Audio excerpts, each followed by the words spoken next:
तीर्थ स्थान की दृष्टि से देखा जाना चाहिए। वहाँ उसी तरह के लोगों को प्रवेश देना चाहिए, और जो मौज मस्ती करने के लिए घर से निकले हुए हैं वो भी अच्छे हैं उनको, लेकिन दूसरे स्थान पर जहाँ पर मौज मस्ती का वातावरण बनाया जा सके वहाँ बना करके उनको वहाँ भेजना चाहिए।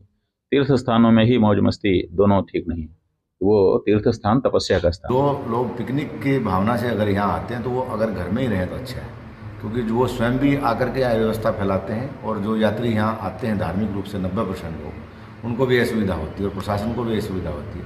तो पिकनिक का ये मनोरंजन का विषय नहीं है, ये आत्मरंजन का विषय है। आत्मा का रंजन करने के लिए आध्यात्मिक यात्राएं की जाती है, हमारी पुरानी परंपरा है। और देवभूमि उत्तराखंड हरिद्वार में जो है यहाँ से यात्रा प्रारंभ होती है, और यहाँ का शासन प्रशासन, साधु समाज, ब्राह्मण, सभी व्यापारी वर्ग के बंधु जितने भी लोग हैं सब स्वागत के लिए तत्पर हैं।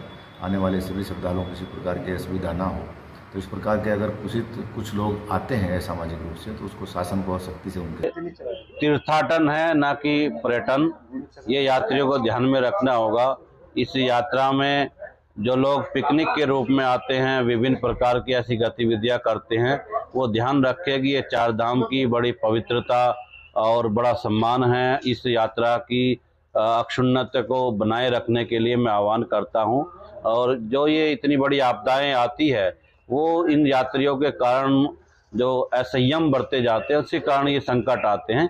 इसलिए सब यात्रा का सफल और सुखद आनंद ले, दर्शन करें। आग्रह हम लोगों का ये ध्यान रखा जाए, यहाँ की मर्यादा, पवित्रता, विशेषकर गंगा की शुचिता का, तीर्थ में आने वाले यात्रियों के भीतर ये आस्था रहनी चाहिए कि पवित्रता रखी जाए। तो मैं यात्रियों से निवेदन करना चाहूँगा वह यात्रा के पवित्र और यहाँ की शुचिता और यहाँ की मूल्य परंपराओं का आदर करते हुए यात्रा को सम्मान। श्रद्धालुओं से आप आए घूमने के लिए, बहुत और भी जगह है पूरे भारतवर्ष में, यहाँ आप आए तो कम से कम आस्था के साथ आए, और यहाँ कम से कम आप भगवान बद्री विशाल का और माँ गंगा का आशीर्वाद लेने आए। उस रूप में आप ना आए कि जिस रूप में आप जितनी भी आपदाएं आती हैं फिर देखिए उसका आप क्या क्या विनाश का ले विपरीत बुद्धि विनाश आप देखते हैं। तो मैं इतना ही कहना चाहूँगा कि कम से कम ऐसा ना उत्पन्न हो, ऐसा कोई व्यवधान उत्पन्न ना हो, तो कम से कम आप आस्था के साथ आए और देवभूमि में भगवान बद्री विशाल की कृपा पाएं, चारों धाम के दर्शन करें और आप आगे बढ़ें। जिला प्रशासन का भी ये अनुरोध है